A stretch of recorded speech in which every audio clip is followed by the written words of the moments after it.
Hello, everybody. We are live. Ever New with Kris M. Smith and Hannah McCrane is about living out loud, forging lasting connections, and visiting with effervescent thinkers and dreamers. It's an uplifting hour, at least, that promises to leave everyone feeling better. So, who's up for some fun? Welcome. Let's get this party started. I'm Kris. I'm Hannah. And Hannah has, if you were here last week, you saw her shaggy dog who needed a haircut. Well, here's an update for you. Come here, girl. Come here.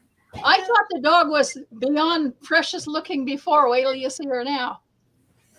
Oh, look at that girl. Hi. Now she looks like a show dog. You're so pretty. Yes, she is a pretty, pretty girl. Oh, she's precious. Hi, sweetheart. Thank you. Hi, sweetheart. And I also want Hannah. Oh, and here comes my cat because I'm talking pets. She heard my pet voice, so she's now joined us too. Hannah also has a shirt that her mom made that I'm going to have her model for you whenever after the doggy goes down. And here, this is love starts with a wet nose and ends with a tail. Is that adorable? I am going to put up. It's very true. Right here. This is her mom's Facebook page. She does custom things for people like that. She did that for Hannah this Christmas or last Christmas? Last Christmas. Last Christmas. And you can see how well it's lasted. It looks brand new. So that's her Facebook page if you like to take a look at what's there, or maybe get something made custom for you if you're an animal lover, or any other kind of how about a DeForest Kelley thing? Wouldn't that be cool? You might. Yeah. Anyhow, I'll put, I'll try to put Kitty down, but since it's Valentine's Day, I guess we can hold our little furry Valentines as long as they want to be held. We have people online. We've been trying to get Billy Ray Walker on here for a while, but apparently her smartphone is not behaving, or we're not making a proper connection. But Billy Ray Walker is in New York, and she interviewed me for 2 different Star Trek magazines back in the day about DeForest Kelley. So she was going to come on, and Janet Wicks from UK is logged on here. And I get, hopefully Tammy is. There are 2 people on my Facebook page. If you are on my Facebook page, please scroll down to the place where it says Twitch MDB media link and come on through there, because that way you can send comments, which I can see immediately, and we can respond to you that way. Instead of me flipping back and forth between Facebook and here, it can all happen live real quick. All at once. Hi, baby. Yeah.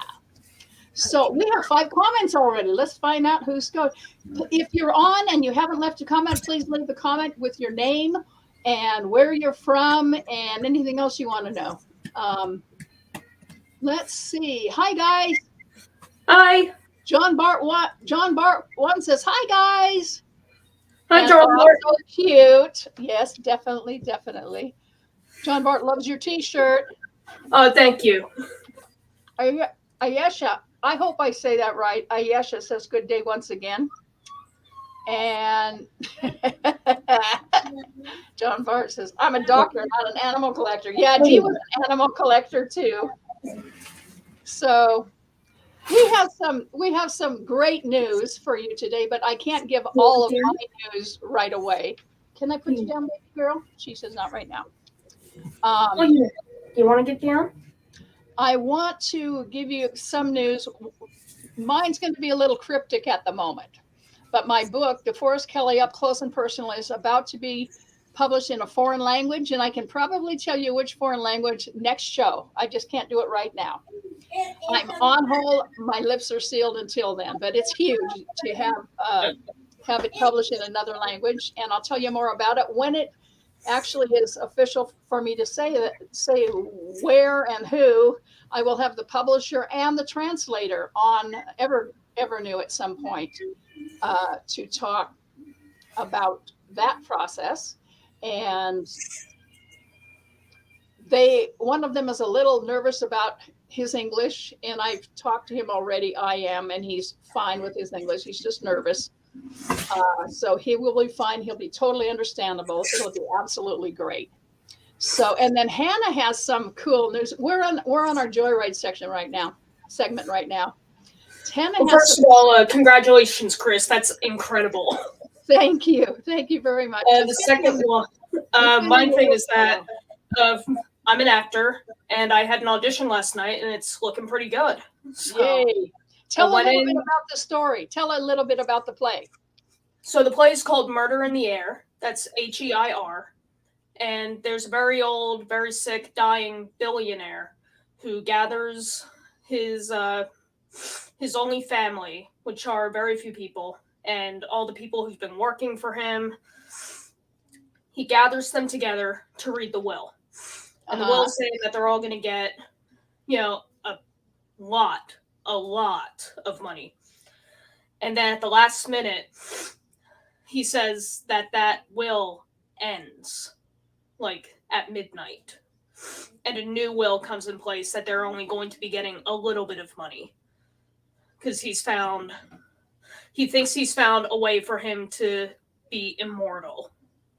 So he's investing his money in that. And that makes the workers and the family very, very angry. The guy is murdered that night. Whoa. So it's a real murder mystery kind of thing. With audience participation, the audience gets to decide who the murderer is through a voting system. Aha. It's pretty cool idea. That is very cool. So does the audience really decide, or do you tell them at the end, no, you were wrong, it was so-and-so? No, the audience really decides. They get to decide. Oh, that is very cool. After the first act, they vote. Votes are collected, and the cast knows. But and then what happens in the second act, or is it just a one-act play? No, it's 2 acts. The second act, the first act establishes the story, what's happening, who these characters are, and what their motives would be. The second act is kind of like interrogating or questioning all of the characters and seeing their points of view and, kind of like reenacting the conversations that they overheard other people having. Okay, and at that point, the actor who is, in quotes, guilty, how does the actor respond? Do they have to kind of give? This is intriguing. This is an intriguing play for me. What does the actor who is guilty do differently that he wouldn't do if he wasn't guilty? I mean, does he have to act? There's a detective there. It's stuff that the detective kind of notices that he doesn't bring out until the end. But the actor has to know, because otherwise, yeah, he wouldn't very well. Oh, I got it. That sounds like a really, really, really great play. Yeah, I think it's going to be a fun show. I think the audition went well because I did the monologue, in which I have to confess to 2 murders. It's from that monologue I did was from a totally different show called The Mystery of the Ghost Gangster. Mm-hmm. I've never seen it. Never even heard of it until just recently. But I almost did it for my friends in a public place, which probably would not have been good. But wow, that's cool. So I did that. They seemed kind of impressed in that they're like, remind us not to get on your bad side. And then they had me read for 3 other parts. The first part they had me read actually had a Southern accent. So I'm like, all right, challenging D now. Really? Challenging D. D, yeah. That's awesome. I already did the bad guy monologue, and now I just gotta put on a Southern accent. We're really getting to you. What, you want to get down? You want to get down? All righty. No way, that's so cool. Now, I don't know if Cookie Sword is saying, no way, that's too cool to both of our good news, but I'll accept it as both. Sure. John Bart says, I've seen so many pictures of D with animals. Absolutely. He said, absolutely. I'll put some up here. By the way, happy Valentine's Day weekend, everybody. I put a little Valentine up in the cover, up in the corner. And Ayesha says that sounds very complicated and bound to have a few mistakes, which will lead to some laughs. Yeah. Very, yeah. Yeah. Okay, we have eyes. We have 3, 6, 7 people in here already. That's very, very cool.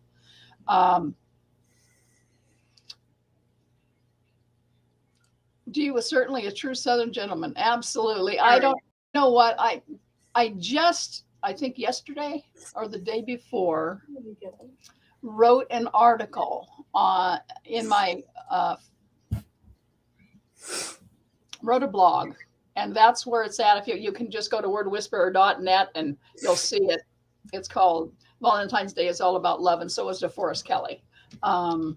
That's about, he was my, if somebody said who would be the perfect friend, I explained why Dee was.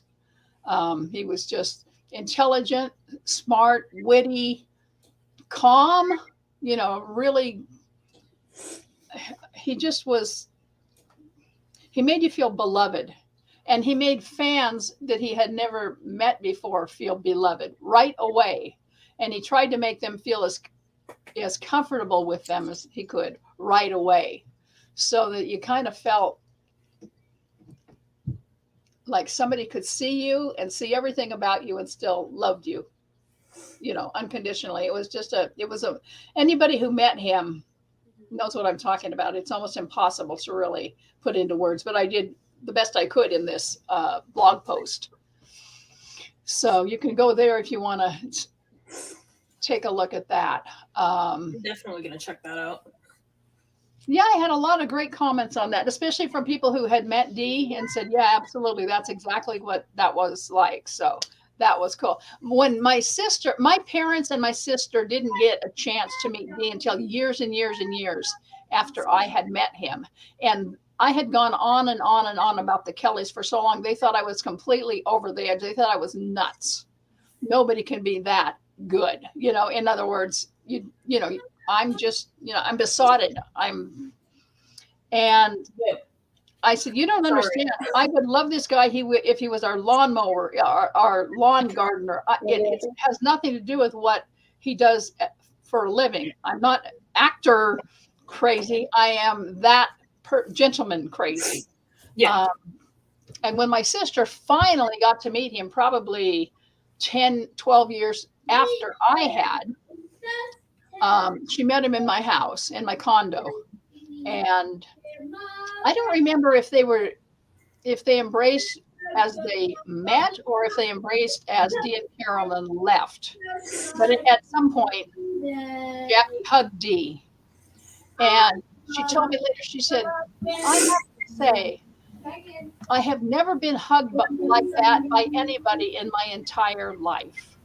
It was like you could have stayed there with him for 10 minutes and he would have been okay with that. And it wasn't predatory, it wasn't sexual, it was just, I'm here for you, And she said it was just the most incredible hug I ever received in my life. It felt like real love, and I went, that's exactly it. Bingo, bingo, bingo.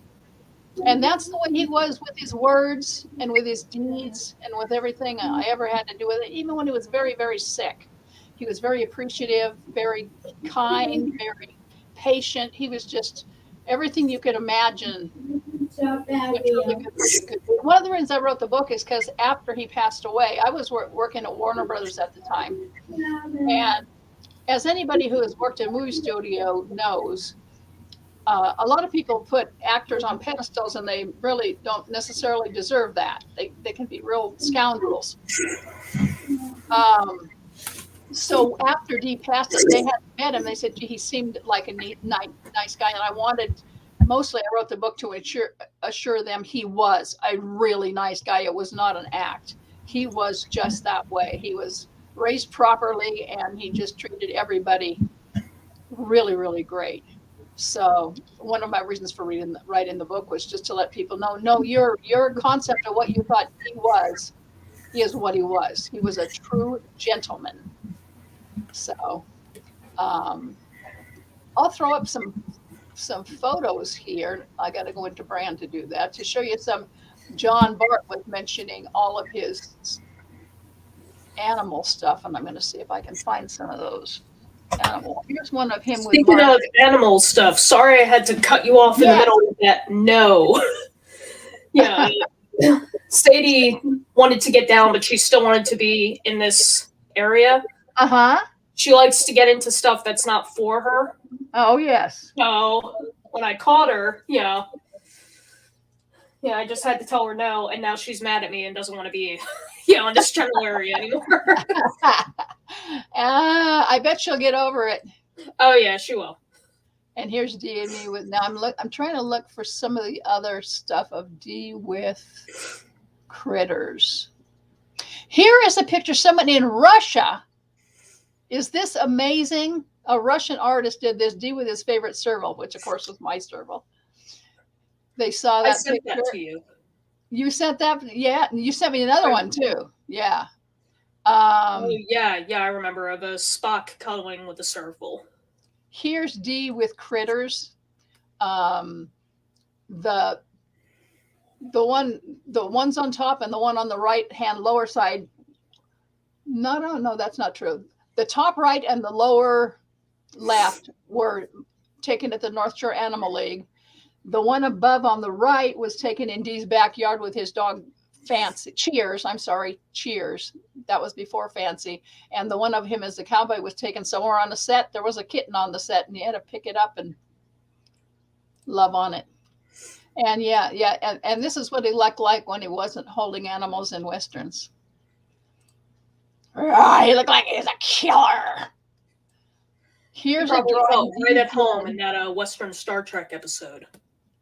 Here's a picture D wrote and a note D wrote when my mom, they found out my mom had brain cancer and she was terminally ill, and he sent her this little thing, and it got lost in the mail the first time. He sent it to Cle Elum, and it never did arrive. So D said, I'll do it again. And he sent another one. So anywho, let's see if I've got any more. I ran across some more while I was doing that. Here's another picture. I showed you this picture of D when he was only a very few of his childhood images remain because their house burned at one point. This is one of the ones that remained. And this is a picture of him that the Baptists, the Baptist church took of him when he was maybe 13 or 14 years old. But those are about the only early images of him. Not long after, in about 1932, he started to learn acting, and this was one of his roles in I actually have this silent film. It's called Susanna, and that's him in his role. He's about 22 there. The interesting thing about it is in the film, he looks so much like Leonardo DiCaprio. It is just unbelievable how much they look like each other. He had blonder hair, and he just looked amazingly like Leonardo DiCaprio. This time of year, I always put this up, and now I'm going to come up here. I love that so much. If you want to get any of my books about DeForest Kelley up close and personal, or any of the other ones, you can go here to my Amazon.com page and choose the ones you want.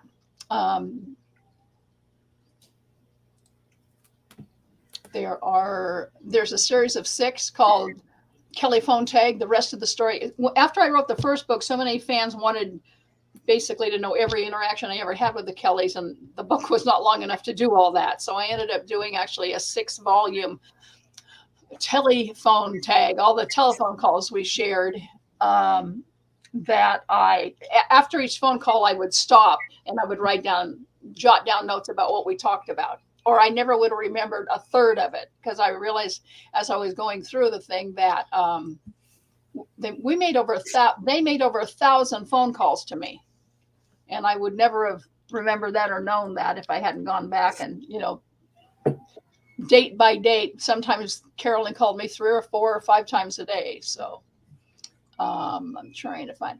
here is the cover of DeForest Kelley Up Close and Personal. This is the one that's going to be translated into another language, which I'll tell you about probably in two more weeks. Which language?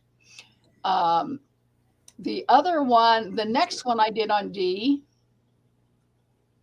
is this one. And this one I did not write other than the intros to each actor, healer, friend. These are actually reminiscences from other fans of his from all over the world who met or had some interactions with him. One of the people in this book is actually the translator of my new book, and I'll tell you more about that individual later. I can't give it away beyond that. And then I have a series of 6 books, which Hannah is getting through right now. This is volume 1 of it. Kelly phone tag the rest of the story. That's like telephone tag. Did anybody pick up on the pun there? Kelly phone tag. And that's basically everything that didn't make it up into my first book. Everything else went into this book because everybody wanted to know everything. So I put it all in there.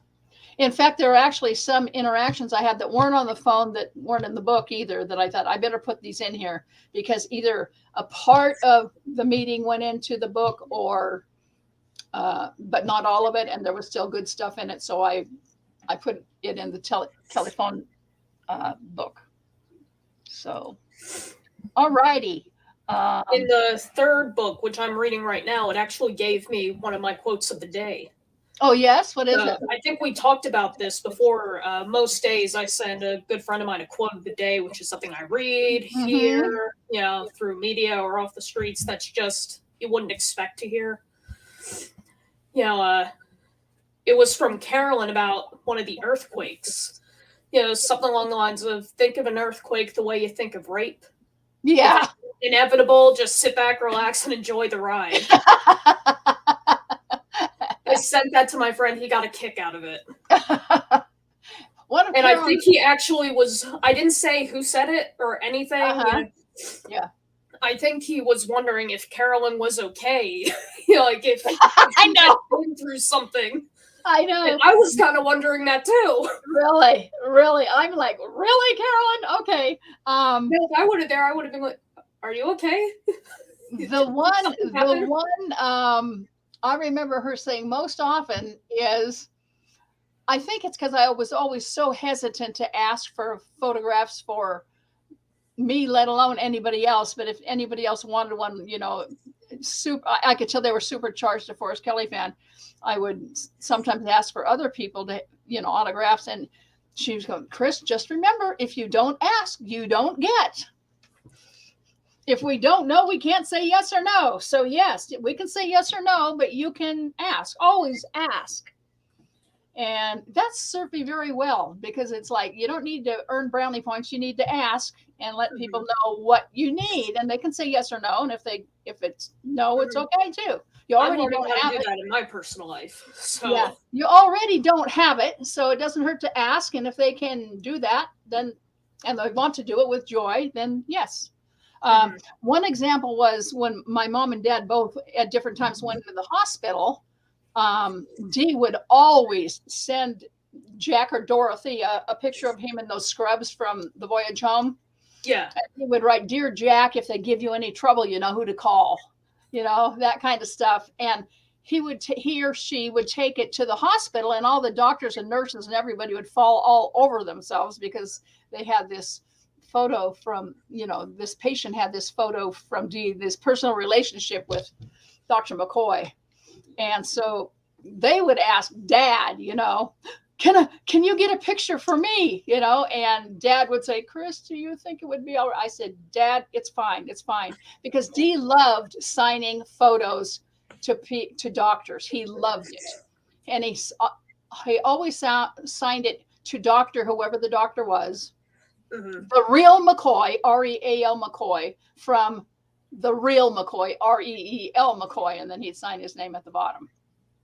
Because I had heard that he went to some kind of like a thing for doctors. A bunch of these doctors were going to be honored, and they would call out these doctors into the studio or something one by one, and people would clap for him. And then when they said Dr. McCoy and he went out, he got like an 8-minute standing ovation. That was when Dr. J was going to retire from the Celtics. What is it? Was it the Celtics? And I don't remember who Dr. J was with. Anyhow, and they had all these doctors. Walter Koenig told this story. They had all these doctors, fictional and factual, come out to honor Dr. J. And Dee was last. I mean, they had Dr. Ruth there, the sex doctor. They had the Dr. McDonald Carey from General Hospital or wherever. They had all these doctors line up, and they all came out, and they were getting generous, nice applause. Mm-hmm. And Dee was thinking, oh my gosh, he was the last to come out, and he thought, oh boy, this is going to be something, half these people won't even know who I am. And he walked out and they said, and Dr. McCoy, and he said that the house came down. It was just absolutely, it was if I was a real doctor that had, cured cancer or something. It was just tremendous, And Dr. Ruth, the sex doctor who knew nothing about what Dee did, she says, oh, and Dee came out and flashed the Vulcan sign, the Vulcan sign. And Dr. Ruth goes, who is that? Who is that? What is that sign? What is that sign? And Dee walked over to her and said, I'm DeForest Kelly, and that's a Vulcan sex symbol. That's a Vulcan sex sign. Yes. He knew who she was. Mm-hmm. Anyhow, but she didn't know who he was. Yeah, Megan watches Between the Lions. For those of you who don't know, my younger sister, I have 2 younger sisters, but Megan is special needs, and so stuff like Elmo and Barney, the Teletubbies, they never left my house. So she likes to watch a show called Between the Lions, and occasionally Dr. Ruth is on that as a word doctor. Really? As I've grown older, knowing who she is, I'll walk downstairs and see her just watching Dr. Ruth do like all this stuff, and I'm just, I'm like, not sure how I feel about this. That's hysterical. That's awesome. Yeah. Okay. I got to get back here in the comments. Let's go back to the comments. That's why we're here, is to talk to you guys. John Bart says, here's the thing about me. I read so many comments or stories. Not one single time did anyone ever say anything bad about him. I don't know many people you could say that about. That is true. I haven't found many images of him when he was young. That's true. I know there aren't very many. Not very many of them survived the house fire. I first saw DeForest in a cowboy movie. So did I. Then in '68, I saw him in Star Trek. This is Aisha. I thought you ain't got no horse there, Kelly.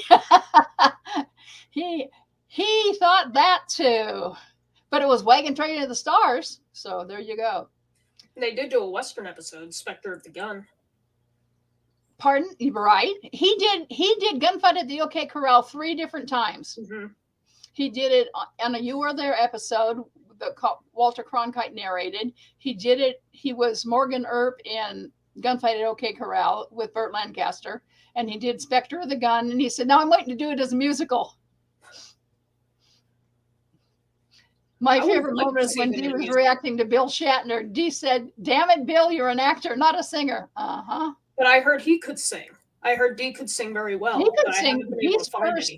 Dee's first professional appearances, his first appearances as a singer were in his Baptist church, in his dad's Baptist church. But then WGN Radio, I think it was WGN Radio in Atlanta, hired him to sing with a famous orchestra. I can't remember the orchestra right now, but it was a famous, very, very well-known orchestra back in the day. So yeah, he was a good singer. And it was really funny. You saw the only time we ever heard him sing was Row, Row, Row Your Boat. I know. And that was way after his glory days as a singer. And he knew it. And that's why he put in that little bit. Well, I warned you before he sang it. Yeah. I warned you. I warned you. I heard that Shatner said in one of his books that Dee was... it took like many takes to do that, the singing bit, and that Dee was just like off key a lot. Well, he wasn't particularly on key when he did row, row, row your boat, but it doesn't matter. He was a doctor, not a singer. It's true. you know. So yeah, but no, he was really good. One time he was on stage. I think it was for the 25th anniversary at the Shrine, where the whole crew was there. Gene Roddenberry was still alive, and he was there. And Dee came out and said that both he and Nichelle had started out singing in churches. And at that point, he sang a little bit of a spiritual that he had. I'm trying to remember if it was What a Friend We Have in Jesus or My Eye is on the Sparrow. I don't remember which one it was, but he actually sang a little. He sounded good then. So, yeah. Anywho, I think I've hit all the comments. Is Jano here? Is Tammy here? I'm trying. Let me go up. Cookie Sword is here. Cookie Sword is here. Yes. There are 4 people on my Facebook page. I wish those of you on my Facebook page would please come. Scroll down a little bit until you find the Twitch NDB Media URL and log in that way, because that way you can comment right here live with me, and we can interact with you better, faster. We have Golden Spike. Hmm? We have someone named Golden Spike. They said they just. You know who that is? That's Ross Trowbridge. Yeah, Golden Spike just made it. Yeah, Golden Spike is going to bring us some photos of all of his critters one of these days, aren't you, Golden Spike? He has llamas. No, am I wrong? He has wild horses, burros, a Shingantig pony, and I don't know what else. Maybe llamas. I'm thinking llamas, but I could be absolutely wrong. If you don't know, I wouldn't. I guess we'll find out. He'll straighten us out here. Cookie Sword says, again, I love that name, Cookie Sword. I just love it. I know. Speaking of OK Corral, I was reading about the original book of Warlock, and apparently it was based off the OK Corral. So it's like 4 times. Really? I'd count it as 3.5. Yeah, okay. I didn't know Warlock was based off of it was made after OK Corral. It was, kitchen fire as a result of OK Corral, but well, one of the characters was Doc Holliday. So I don't know. Okay, let's take a look here. Star Trek 5 in the camping scene was so funny. Okay, then why don't you know row, row, row? Yeah. Yeah, I loved it. I loved that interaction between those guys. It's one of my favorite movie scenes of all time. Yes. Aisha asks, is it just me or did he sound more Southern as he got older? I think he started to get a little of it back. And when he did the 137-year-old Admiral McCoy, he sounded really, really Southern. Way more Southern than he had at any other time. But he explained that as the fact that, the older you get, the less you care about fitting in as much, and he who had Southern roots. I mean, he was trained not to speak. So people, he had this thick Georgia accent that most people could not understand. And he took voice lessons to get rid of it. And about the only time he ever used it, he used it in Raintree County. It was the only Southern officer in that movie. He used it in Raintree County. He used it as 137-year-old Admiral McCoy. And if you would ask him, would you turn on your Southern accent? He was adorable. The honey child bit, I'm going to have to look this up now. But he says the older you get, he said when he would get tired, he would slip more back into the Southern accent. And when he was telling stories about his days as a kid, he would talk about his grandma saying there was one time he gave his grandma something, and a scarf, I think it was, and he wanted her to, and she said she put a condition on, he put a condition on it, on accepting the scarf. And I can't even remember my own book now. it's been so long, but it was basically She like called him like Fost or something, and he hated that. Ghost. Yeah. Oh, you do that, but say DeForest, and he's Fost. That's how he said it. She said it Fost. Yeah. So the older he got, the more Southern he sounded. It was just more natural for him to talk that way. I liked you better before you died. That was Yes. Yeah. Oh, his Ross's. I guess I'll need to call it Golden Spike. You know why Golden Spike, don't you? There's a Golden Spike, or there was a Golden Spike when the Continental Railroad came together in Utah, and I think he's very, very close to where that thing happened. So that's what his nickname is. Sorry to hear about your llama. I know. Jano is here. I mean, Yes. Squirrel Lake is here finally. Hi, Jano. Hey, if you want to come on as a co-host, same with you, Golden Spike. We would love to have you if you come in under that co-host thing, unless you're too scared. Don't be a chicken. Come on. Here we go. Look at this. Now, see, we need some photos. 3 Mustangs, 1 Shingateed pony, a pony of the Americas, thoroughbred, couple ponies, grade paint horse, 6 burros, sheep, goats, chickens, ducks, rabbits, dogs, cats, lizards, snakes, tarantula, parakeets, frog, cockroaches, and anything else my wife has brought home. We want to see that. We do. Although I have to say, with 6 burros, I misread that for a second as 6 burritos. Hey. Yeah. Due to Facebook, I can't scroll down to switch to the other feed. Oh, let's see. Well, then let me just put it right here. I have a banner right there. Go right there. And that will get you there. That will get you to us live. Okay, I've got comments. Let's do some comments. Here we go. They are about 50 miles from Promontory where the Golden Spike was driven. Big train buff. I have a small N-scale layout in my basement. That's another thing he has in common with Roger Noriega, who taught me the ropes here. They're big train buffs, and I am too. And right now, he's telling us his innermost secrets. He's folding clothes right now. And your sister says, I could go for burritos right now. I could too. That's not, as soon as you said it, I'm like, yeah, let's do that. No, we have Taco Bell. We have a show to do. We have at least 25 more minutes to do. So before we go burritoing or burrowing or anything else, let's keep doing this. Let's see. Let's see if I've caught up on everybody.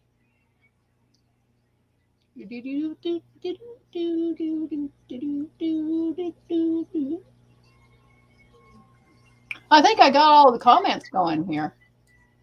So let me see. I have some other ask me anything questions. You can ask me anything at this point, or Hannah, and we can elect to answer them or not. Depends on how down in the weeds you want to get. Okay, John, I remember you telling me about the black family G grew up with and he never could find them again. That's always stuck in my head about what happened to them. I don't know. He tried and tried and tried to find the woman and the young man who would by then be as old as D. And he never could. He knocked on the door that they used to live in, and a woman answered the door, and he asked if she knew where she had gone, and she said, gee, I don't know, I haven't seen her for about, I think you're gonna have to look in my book for the exact years because I don't remember now, but something I haven't seen her for a few years.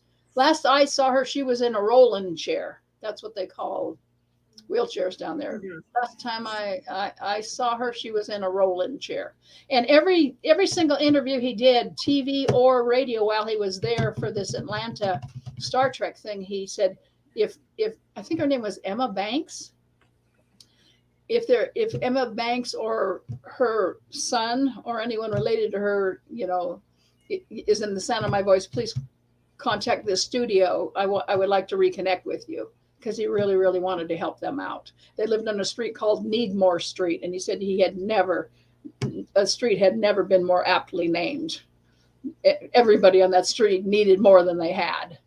And he really wanted to help her out once he got, successful enough, had a real stud. Star Trek was the only steady job he had for 3 years in a row. Everything else was, he was a freelance actor, and just keeping a roof over his head was a total full-time job. And so when he finally got into some money, he wanted to start helping people with it that he knew were struggling. Yeah, unfortunately, they never did find the lady. So, but it's the thought that counts. Mm-hmm. And I hope anyone who, in the sound of my voice, who knew this person or Dee's friend, knows that he did try to reach out to you and find you. We've got 2 people on my Facebook page still. I'll jump over to my Facebook page for a minute, Hannah, and see if there are any comments there that I should be responding to. Do you have anything you want to share while I'm doing that, or? How's everyone doing? Yeah. Valentine's Day. Anyone have any plans? We just stay home and give each other Valentine things. Yeah. Like a little candy. My mom gives my sisters and I little Valentine's Day socks. Oh, very cool. Yeah, Does she make them? Does she make them? No. She buys those. Uh-huh. She might make them though this year. I don't know, but for Christmas this year, I'm scrolling down trying to find out where the doggone. For Christmas this year, one of my clients got me photo stockings. I showed it during one of our tests of Evernew. Stockings with my cats' photos on them. That's awesome. Just fabulous. I'm scrolling. Here's my reminder. Ugh. Okay, I guess I can't. I don't see any questions on it. I may not have scrolled down far enough.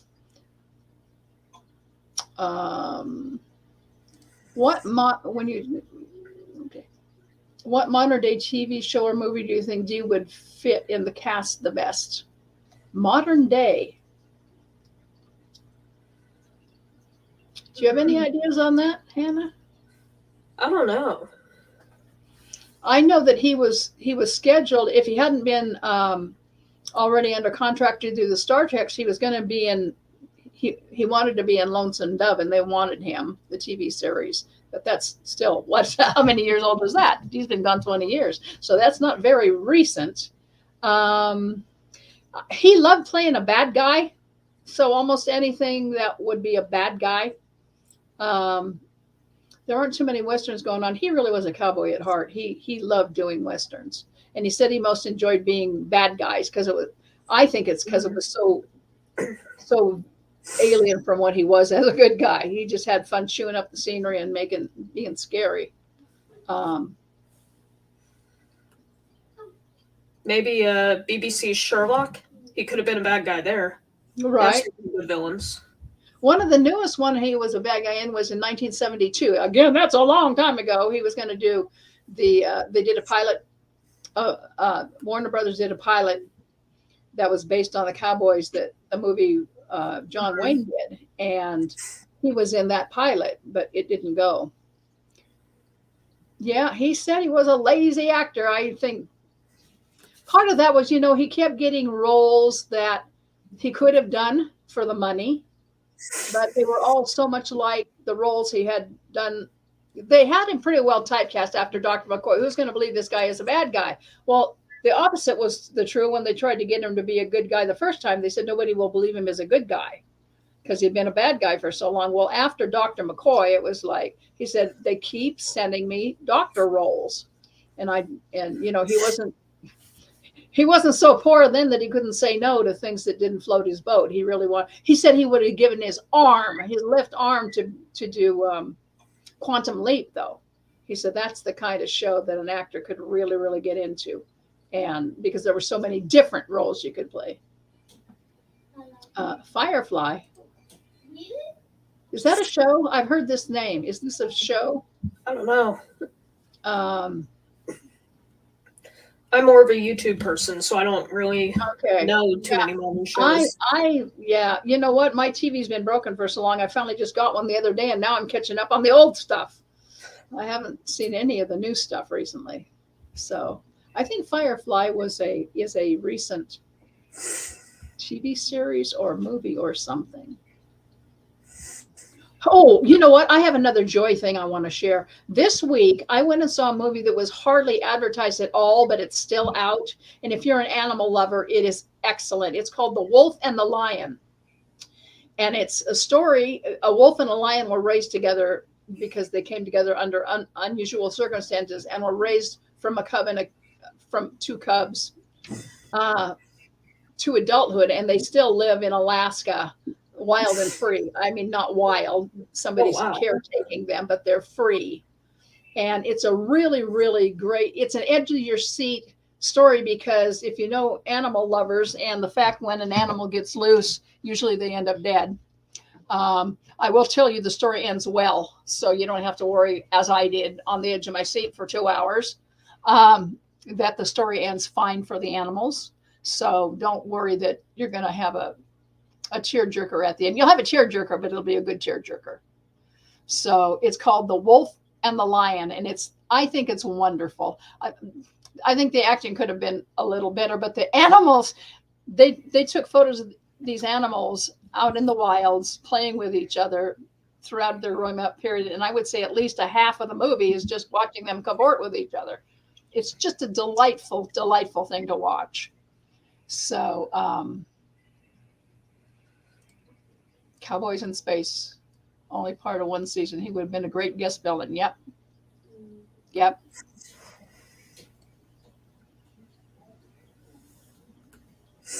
I think these are Firefly. Oh, okay. I'm not catching up here. Nathan played the leading role on Firefly. Okay. Would he have been a good villain or a good person in this series, John? That's what I'm trying to figure out. Yeah.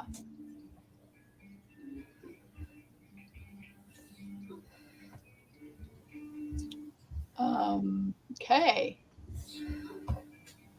Wasn't there a movie that came out? Everybody's here on NDB Media, so everybody should be able to interact with us now. Yes. Yay. So tell us who you are and where you're from. I know we have Jano. We have Cookie Sword. We have Ross, who is coming in as Golden Spike. We have I Love Christmas. Yeah. We have I Love Christmas, your sister. Yeah. I don't know if she wants me giving away her name, so that's why I'm... Okay. Yeah, a lot of these people are coming in incognito. Bad guy on Firefly. Okay. And a movie, DeForest would have either been a great bad guy or a great mentor to Malcolm Reynolds. Ah, okay. Yeah, he would have been a good mentor type role too. Yeah. I could have seen him in some of the Lord of the Kings stuff too. Lord of the Rings, don't mind me. Lord of the Kings, how am I doing? John is in Atlanta. What's your weather like in Atlanta? I don't care. Abby. Yeah. Now I know how to spell your name, Abby. Yep. She always gets it ABBY. I bet she does. I frequently get CHRIS. All right. Okay. Well, we are 10 minutes away from the end of the show. If we want to continue or if we get some more eyes on the prize here. Trying to think if there's anything else I wanted to mention today.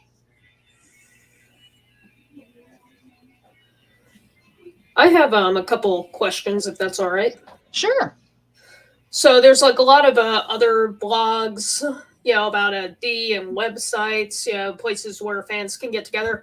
So how do you think that Dee and Carolyn would react to the internet and his fan base, being what it is now? I think they would both be kind of astounded Because one thing Dee said early on when asked what he'd like his legacy to be, he said, well, first of all, I hope people will remember. And I'm like, oh, of course people will remember, you know. He said, there's nothing deader than a dead actor. And usually that's true. You think of Elvis, of the people who have, you know, survived in our memory, Elvis and Clark Gable and Elizabeth Taylor and Marilyn Monroe and James Dean. You think of these big iconic whatever. Well, Dee was one of our icons from my generation. Well, the generation above me, actually. But he has been an icon. There are 7 and 8 year olds who are just now discovering him. And I think he would be completely. Here's the other thing. He never had a computer in his home. He didn't even have a microwave in his home. He had a toaster oven. I mean, he was really, really not tech savvy for a guy who you know, lived in outer space. So I would often have to tell him if there was a rumor out on the internet. I'd say, Dee, they say you have throat cancer. Well, tell them, no, I don't. You know, sometimes I would act as his mouthpiece. You know, so I don't. And at one point, I tried to talk Carolyn into getting just like a computerized typewriter to make her life easier, because she had this old 1950s Olympus thing from out of Germany, I think it was. And I mean, you had to practically step on it to make it work. You know, it was just old. And I kept saying, Carolyn, why don't you get a typewriter that actually does so much of the work for you? It justifies margins and it. If you want to correct something, you just hit backspace. And she's just like, no. She said, I almost talked her into it once, and she and Dee went all over the valley looking at these different things. She goes, nope, too complicated. I said, no, it's real simple. I can set it up for you. You'll never have to think about anything other than typing. And she just, nope. So I think they were a little bit tech phobic in a way. So, but had he gotten into it and actually started, Dee was nowhere near as tech phobic as Carolyn was. So I think if he had gotten into it and seen what was going on, I think he'd be very, very touched. I really do. Because I don't think he didn't think as highly of himself as everyone else thought of him, which was one of the things that was so endearing about him. He didn't believe, you know, his own press or anybody else's press. He just was who he was. And he didn't think that was all that big of a deal. So that was one of the most endearing things about him. You could feel comfortable in his presence because he didn't come across like an arrogant, you know, and he was a remarkable actor. If you met Dee and then thought about the bad guy roles he played, you would think he deserved an Oscar for those roles, because there's just nothing like those scoundrels in him. But he had met scoundrels, and he had seen scoundrels, and he had seen how they acted. Yeah. And as an actor, he was a chameleon. He could come in and out. Another thing about Dee's various roles was, even when he was a bad guy, he always said, you have to remember, bad guys don't think they're bad guys. They are the heroes of their own stories. They have reasons for why they do things. They think they're doing the right thing. Even a bank robber, I'm doing this because I need the money. Somebody's going to get hungry if I don't rob this bank, you know. So he said, and then there are psychopaths. There are people who really want to hurt people and make people hurt and make people suffer. And he said he knew a Georgia sheriff who seemed to be like that. He couldn't wait for you to step out of line so he could kill you. And he would try to channel somebody like that when he was a truly malevolent cowboy. Like in Apache Uprising, Toby Jack Saunders. He was a psychopath, that guy. On the other hand, in Warlock, he was just kind of a guy who fell in with the wrong crowd. His heart was not bad. He just fell in with this group that got worse and worse and worse. And he finally went, okay, well, no, this is not for me anymore. And he ended up kind of being one of the stars of the show, one of the saviors of the show. He actually stepped in and helped the law at the end there, because he realized this was fun for a while. This is no longer fun. People are getting violent and criminal, and people are getting criminal is okay, violent is not, hurting people is not. In other words, that character was saying, yeah, well, I don't care if we rip off some cattle. I do care if you stick a knife in the back of somebody's hand, you know. So Dee knew there were nuances to his bad guys, and he played to that so that you could feel, so that if he did make a switch in his character, you could watch him do it. He did that in The Decision, the Bonanza episode, The Decision, where at first he comes across like a scoundrel sitting in the jail telling Ben Cartwright it's going to cost him half of his ranch to save Haas's life. And at the end of the show, you love him because he was willing to go to the gallows for his wife. So that kind of stuff, you know. The neat thing about Dee's segues, one of the neatest segues, and one of his finest moments on screen, as far as I'm concerned, was when he played the 137-year-old Admiral McCoy, because you go in 37 seconds, literally 37 seconds, from laughing and grinning and smiling to tears. And if you can take an audience from laughter to tears in 37 seconds, you're a hell of an actor, you know. Yeah, I don't see no points on you as boy, but you sound like a Vulcan. No, sir, I'm an android, almost as bad. And then at the end, 30 seconds later, he's going, well, she's a new ship, but she's got the right name. You treat her like a lady and she'll always bring you home. I mean, holy cow. You know, that is the mark for me of a truly, truly great actor. And knowing him and seeing how different he was, even from McCoy. I mean, there was Kelly and McCoy. There was probably more Kelly and McCoy than in any of his other roles. But it wasn't Kelly. I hope so. Most of his other roles were bad guys. Right. Oh, he had some other good guy roles. Yeah, most of his roles were bad guys, though. That's true. So, anywho, I think we're coming to the end here, and we don't have any more comments, so I think we can zip it up pretty good. And it's 2 more weeks from now. I'll probably be able to tell you what foreign language my book is being translated into, and I'll be probably able to give you a date for when the publisher and the translator will be on the show with us to talk about that.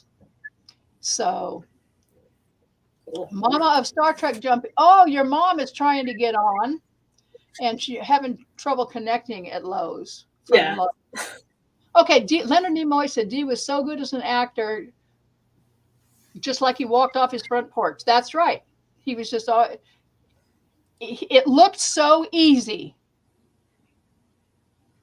It looked so easy what he did. And every other actor that ever acted with him knew it's not that easy. No, it's not. Yeah. So, anywho. Yeah, that scene always gets me with Dr. McCoy. Yep. I did see a comic, someone put like a funny twist on that. Yeah, he's like, I don't see no points on your ears, boy, but you sound like a Vulcan. No, sir, I am. Bones just cuts off. Fact remembering, boy. You know, or something like that. He's like, look at my sparkling cardigan. Where's my bullet? You know. Well, like, I kind of want to see this. They have I want to see McCoy just lose it with Data. I don't even watch The Next Generation. But I tried to. I watched the first half of the season, and I finally decided I couldn't do that anymore. I really wanted to love it, and I just couldn't. But anywho, yeah. Well, we just about spent the whole hour talking about David. Now, isn't that perfect for Valentine's Day? Though. Because he was a really, really love bug. He was a love bug. And if everybody could find a DeForest Kelley to cling to in life and find somebody like that as a life mate, I think you'd have it made. He just was so loving and forgiving and kind and generous of spirit and just a really, really neat person. I heard this. TNG really gets his sea legs in the 3rd season. Well, by the 3rd season, I wasn't even watching TV anymore. So I did try later on. And I did watch a few episodes, but I didn't. First of all, I'm not a huge sci-fi fan. I watched Star Trek because I love D. You know, he was my favorite actor, and both as a bad guy and a good guy. So I followed Dee's career. I didn't follow the genre necessarily. Although I was a big Westerns. Shoot, growing up in the 50s, just about all there were Westerns. So I grew up with Westerns, you know, as part of my soundtrack of my life. So, yeah. Anywho, I think we'll button this one up for this time, and we'll come back with some more news in a couple of weeks and some more joyrides and other stuff like that. Thank you, Hannah, for joining me again for this hour. You are always, always sensational. You've been doing this kind of thing far longer than I have, so you really make me feel comfortable. This is my big fourth time out, you know. Thank you, Kris. Thank you for having me. So I guess we'll hang up. We'll say goodbye to everybody. Thank you for joining. Those of you who watch this later, you're very, very welcome. Thank you for coming and hanging out with us. Come back in 2 weeks at 10:30 a.m. Pacific time. Every other Saturday is when we'll be doing this. And Janet Wicks, yay, from UK, says thank you. It's been good. So away we go. All right. And Hannah, hang on there for just a minute. We'll talk for a few minutes, and then we'll hang up. Okay. Thanks a lot, everybody. Please, if you enjoyed this, share it. Share it with other people and invite them to come to the next one on the 26th of February. Okay. Take care. Bye-bye. Bye, guys.